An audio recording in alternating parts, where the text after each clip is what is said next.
So one of the things that I found really interesting in your conversation with Jake that I really wanted to expand upon was your use of decoys. Sure. And I kind of wanted to go down that rabbit hole with you because I know that you made the statement that once October 26th hits, you pretty much always have a decoy in your truck, and most of the time it's going out in the field with you. Yeah. So let's talk about whitetail, because I know you kind of hunt all over the country, but when it comes to bow hunting, whitetail specifically, like what makes a decoy worth considering just to begin with for guys who don't use very many of them, or guys who, you know, like some people say, I don't use a decoy because I'm always worried that I'm going to, you know, spook the buck out of there as opposed to bring him in. Well, they're not wrong. Your statement there is absolutely true. It's a give and take space, unfortunately, which is, keep in mind that when we're chasing the whitetails that I'm chasing, it's usually a minimum of 5. Hopefully they're 6, 7, 8 years old. So they're very quite mature. But there is a risk reward thing with a decoy. One, they're very cumbersome. They can be very loud. You're definitely walking out to your setup and putting your scent all over. So you got to be extra careful on that when you do that. I spray down my boots with some type of scent controller, nose jammer or something before I step. And we can get into this, how I do everything in the process, but there is a risk reward. And what I love most about them is you get the opportunity to see whitetail actually be whitetails. What I mean is their demeanor changes when they see it. Some of them get aggressive, some of them are not. And every deer that you're ever going to hunt does have its own personality, no different than us as people. So it can play to your advantage. It can definitely play in your disadvantage. But the attention goes on the decoy and off of you. So you can get away with a lot more, whether you're in a blind or on the ground or on a tree stand, whatever your hunting method may be in that setup. It is way different when you see the deer being deer because of how they react to that. It's quite fascinating how that all works.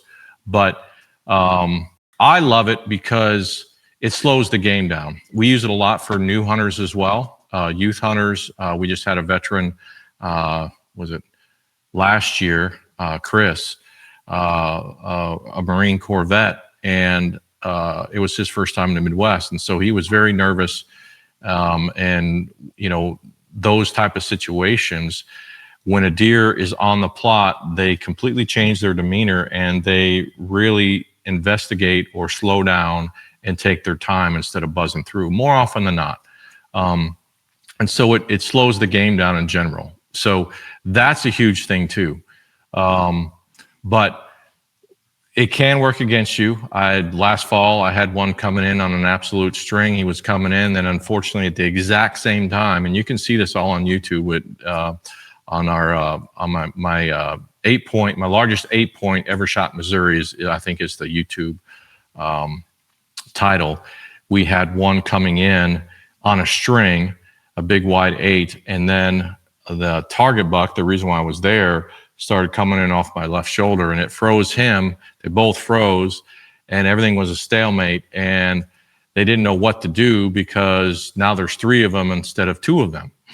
And so it became very much a chess match of what was happening. Mm-hmm. If the decoy's not there, 1, he doesn't come in, but 2, there's not 3 of them. So there's some luck that goes into this, but to your point, what you said earlier, come the 25th, 26th of October, it's in the back of my truck and it'll stay there all the way through, I don't know, the 15th, 19th of November, depending where we're going, what we're doing, what deer we're chasing, and the situation we're going into.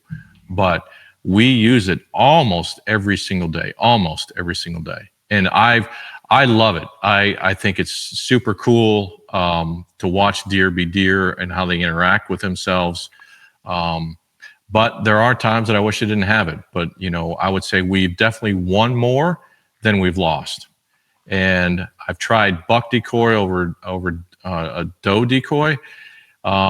Traditionally, I'm going with a buck because the deer I'm chasing is usually quite older, and obviously his demeanor is a little bit more aggressive and more dominant.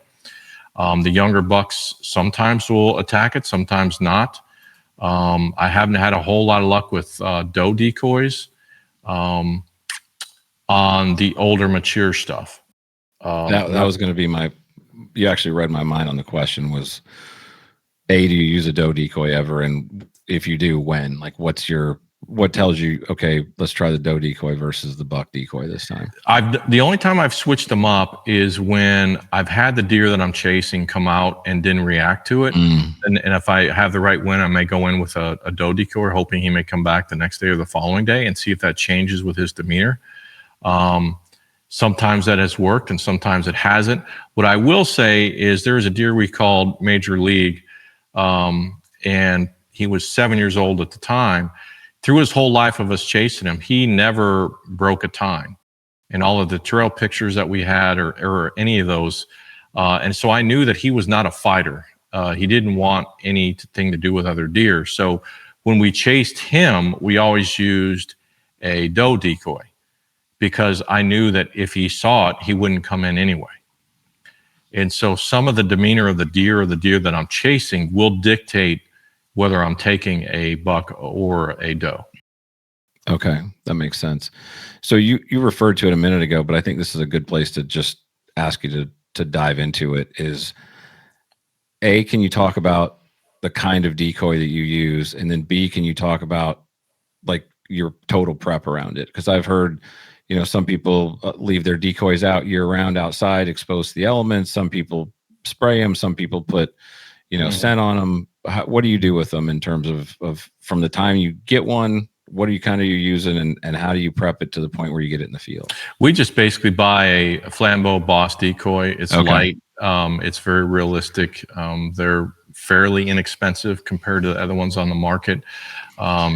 Just can't hit anything with them because they echo like the moon. They do. They are loud. Yes. Yeah. And they are bulky. All those things. You're absolutely right. But you're right. They're super light. Like I've got a Flambeau doe decoy. Sure. But I need to get the buck decoy but I'm gonna let you keep going. Yeah. The Smith David's really nice, but they're really expensive, but they are substantially heavier.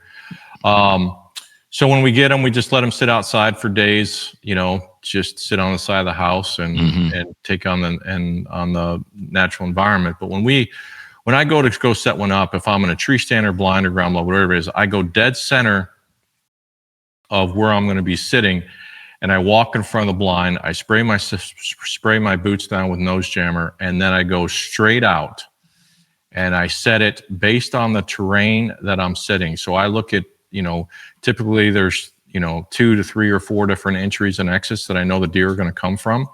So I make sure I try to hit as many as I can.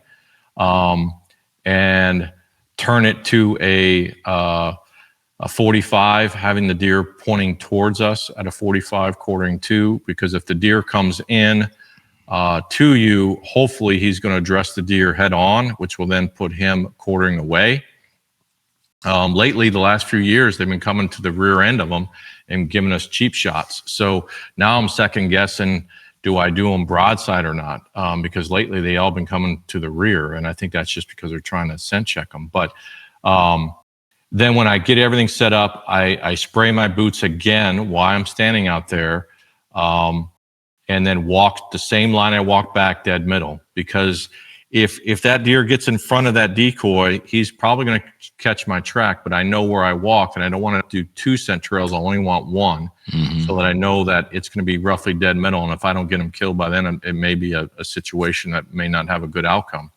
So other than that, a little trick is to save you time and effort, because more often than not, you're either retrieving it at night or putting it in the early crack of dawn, is I take little zip ties that are white so I can see them. And each decoy has holes for the I call them the tent stakes that you get with the decoys. And there's little holes in each leg. Well, I take little zip ties that are white, and I make them, probably the size of a quarter probably on each leg through the holes, so that I can find them way quicker and faster and just go use the zip ties and put them through the stakes through those zip tie holes instead of using the decoy holes. It's way quicker, way faster, and I don't lay my scent down as long.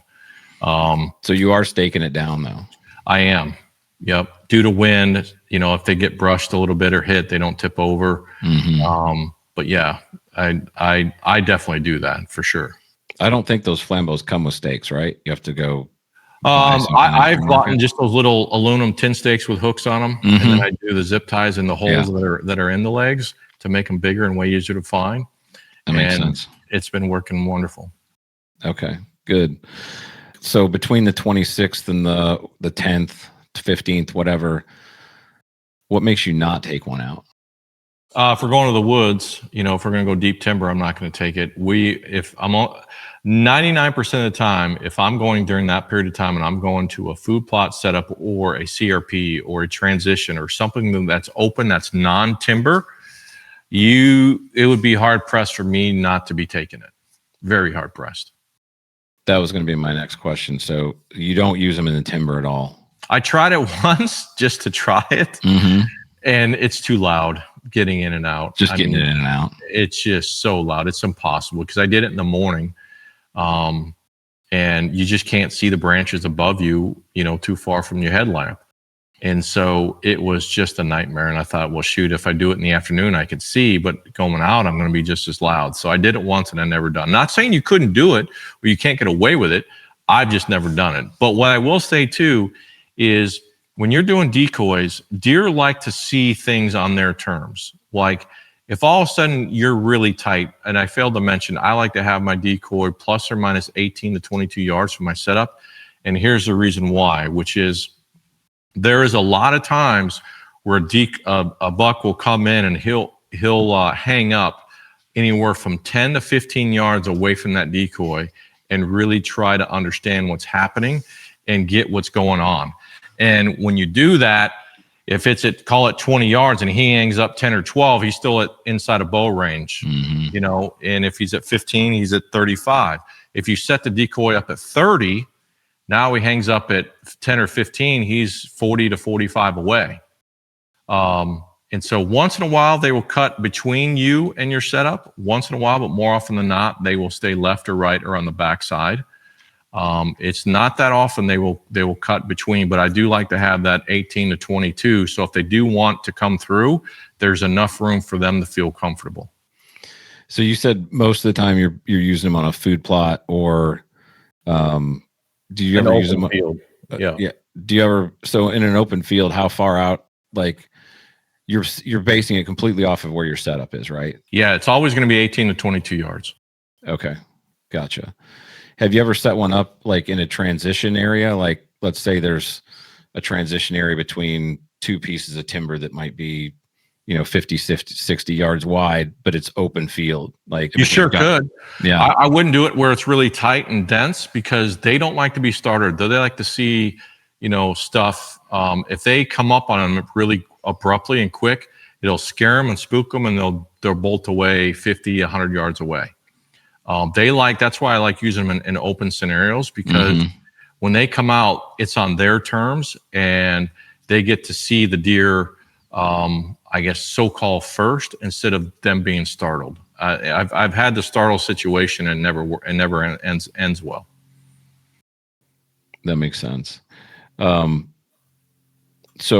you're pretty much only using it during the rut, right? Yeah, that 25th, 26th through the 17th to the 20th of November, that 3.5 week window.